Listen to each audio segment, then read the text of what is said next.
प्रिय हनुमान भक्तों, आप सभी को जय श्री राम, जय हनुमान।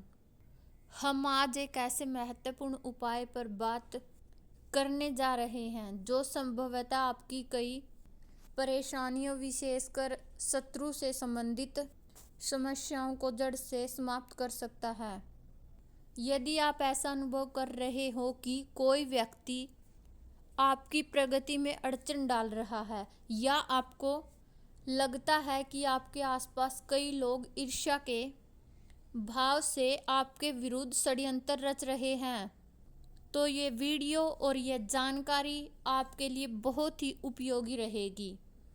यह उपाय 2 जायफल से जुड़ा हुआ है। हो सकता है कि आपको अजीब लगे कि मात्र 2 जायफल के उपयोग से कैसे कोई अपने दुश्मनों से छुटकारा पा सकता है, लेकिन यह कोई आज का आविष्कार नहीं बल्कि प्राचीन परंपराओं, पूजा अनुष्ठानों और तांत्रिक क्रियाओं में वर्णित एक शक्तिशाली विधि है। इतने सालों बल्कि सदियों से ऋषि मुनि तथा अनुभवी साधक इसकी प्रभावशीलता बताते आए हैं।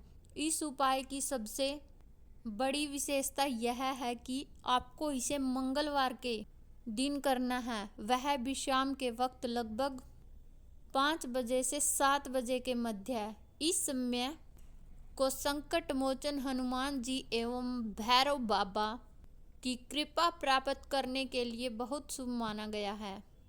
अब जरा इसकी क्षमता पर विचार कीजिए। चाहे आपके शत्रुओं की संख्या गिनती में कम हो या वे हजारों लाखों में हो, ये 2 जायफल वाला उपाय आपके विरोधियों की रणनीतियों को निष्फल कर देता है। वास्तविकता में कई बार हमारे दुश्मन हमें दिखते भी नहीं। हम जान ही नहीं पाते कि कौन हमारे दुश्मन है और कौन हमारे विरुद्ध षड्यंत्र रच रहा है, और यही पर यह उपाय अतिरिक्त रूप से चमत्कारी साबित होता है। गुप्त शत्रु जो सामने से आपसे मित्रता दिखाते लेकिन पीठ पीछे दुष्टता से काम करते हैं, वे भी इस साधना के प्रभाव से हार मान लेते हैं। माता लक्ष्मी की बात आती है तो जायफल को उनकी पसंद की वस्तुओं में से एक माना गया है। कहा जाता है कि इसकी सुगंध एवं ऊर्जा धन और समृद्धि को आकर्षित करने में समर्थ है। इसीलिए सब कोई व्यक्ति 2 जायफल का यह उपाय करता है, तब न सिर्फ शत्रु संकट से उसे मुक्ति मिलती है बल्कि घर, परिवार या व्यवसाय में आर्थिक वृद्धि और सकारात्मकता ऊर्जा का प्रसार भी होने लगता है। सुनिश्चित कर ले कि आप मंगलवार का दिन चुनें और शाम 5 बजे से 7 बजे के बीच इसे अंजाम दें। आपको बहुत सी सामग्रियों की तो जरूरत नहीं है, लेकिन एक कोरा कागज, एक काला पेन या मार्कर तथा 2 साबुत जायफल, नटमैग। यह उपाय आप अपने घर पर ही करेंगे, किंतु घर के भीतर उस जगह बैठे जहां पर कोई आपको बार बार टोके या आपकी गोपनीयता भंग ना करे। साथ ही अत्यंत आवश्यक है कि आपका चेहरा दक्षिण दिशा की ओर रहे, क्योंकि दक्षिण दिशा को भैरव बाबा और हनुमान जी से संबंधित माना जाता है। आस्था के स्तर पर और माना जाता है कि इस दिशा में मुख करके पूजा उपाय करने से शत्रु संबंधित समस्याएं जल्दी हल होने लगती हैं। सबसे पहले सादा कागज लीजिए, बिना किसी पंक्ति या डिजाइन के। इस पर काले पेन की मदद से सिर्फ शत्रु लिखें। ध्यान रहे किसी व्यक्ति का नाम न लिखें, चाहे आपको अपने विरोधी का नाम पता हो या ना हो। कारण यह है कि कभी कभी गुप्त शत्रु होते हैं जिनका नाम भी हमें मालूम नहीं होता, और यह उपाय सभी दुश्मनों पर एक साथ असर डालता है।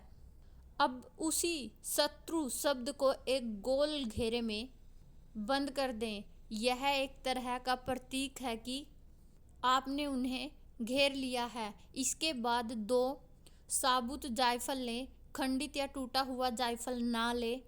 इन्हें पूजा पाठ की दुकान से खरीदा जा सकता है। ये शत्रु लिखित शब्द के ठीक ऊपर या उसके आसपास कागज पर रख दीजिए। अब संकट मोचन हनुमान जी व भैरव बाबा का स्मरण करें। उनके समक्ष मन ही मन प्रार्थना करें। जिस तरह आपने भगवान राम के दुखों को दूर किया था, उसी तरह मेरे जीवन से भी इन शत्रुओं को दूर कर दीजिए। मैंने अपना शत्रु शब्द घेरे में लिया है और मैं आपसे प्रार्थना करता हूँ कि अब आप अपनी महती कृपा करके मेरे सभी दुश्मनों को घुटने टेकने पर विवश कर दे, ताकि वे मेरा किसी भी प्रकार का अनिष्ट न कर सके। इस प्रार्थना के बाद आपके घर से कुछ दूरी पर जाना होगा। ऐसा स्थान चुनें जहां एक बड़ा कांटेदार पेड़ हो। सबसे उत्तम माना जाता है बबूल का पेड़। यदि बबूल ना मिले तो किसी भी बड़े कांटेदार पेड़ के पास जा सकते हैं। क्यों कांटेदार पेड़? क्योंकि लोक मान्यता और तांत्रिक परंपरा में कांटेदार वृक्ष शत्रुओं को रोकने में मददगार समझे जाते हैं। उनकी उग्र ऊर्जा दुश्मनों को दूर रखने का माध्यम मानी गई है।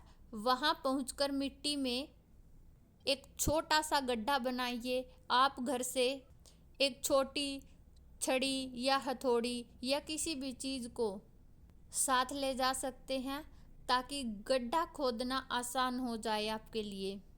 उस गड्ढे में कागज जिस पर आपने शत्रु लिखा है तथा 2 जायफल रखे हुए हैं, उनको रख दें और मिट्टी से ढक दें। बस इतना करने के बाद बिना पीछे मुड़े या किसी से बातचीत किए घर लौट आइए। घर पहुंचकर हाथ मुंह धो ले और खास ध्यान रखें कि यह सब शाम 7 बजे से पहले हो जाना चाहिए। 7 बजने पर इस उपाय की फलश्रुति कम होने लगती है। अब सवाल यह उठता है कि स्त्री या पुरुष कौन कर सकता है? दोनों कर सकते हैं या नहीं? जी हाँ, कर सकते हैं, दोनों ही कर सकते हैं। लेकिन स्त्रियों के लिए एक नियम है, स्वच्छता के दौरान ही इसे करें, पूर्ण शक्ति के साथ काम कर सकें। और यह एक विशेष दिन यानी कि मंगलवार को ही संपन्न करना होगा। किसी दूसरे दिन इसको करने से इसका प्रभाव निष्क्रिय या कम हो जाता है। अगर आप इन सभी चरणों का पालन उसी तरह करते हैं जिस तरह से बताए गए हैं, तो आपके शत्रु कितने ही बड़े ताकतवर क्यों ना हो, धीरे धीरे एक एक कर सब परास्त हो जाएंगे। वे बार बार प्रयास करने पर भी सफल नहीं हो पाएंगे, ना ही वो आपको किसी प्रकार की हानि पहुंचा पाएंगे। जय श्री राम, जय हनुमान। अगर आपको वीडियो पसंद आई है तो प्लीज़ कमेंट बॉक्स में लिखना ना भूलिए जय श्री राम, जय हनुमान। और अगर इसी तरह हमारी वीडियो पसंद आती है तो प्लीज़ चैनल को सब्सक्राइब कर लेना और अपने परिवार, रिश्तेदार वालों से, सभी से इस चैनल को शेयर करना। Thank you.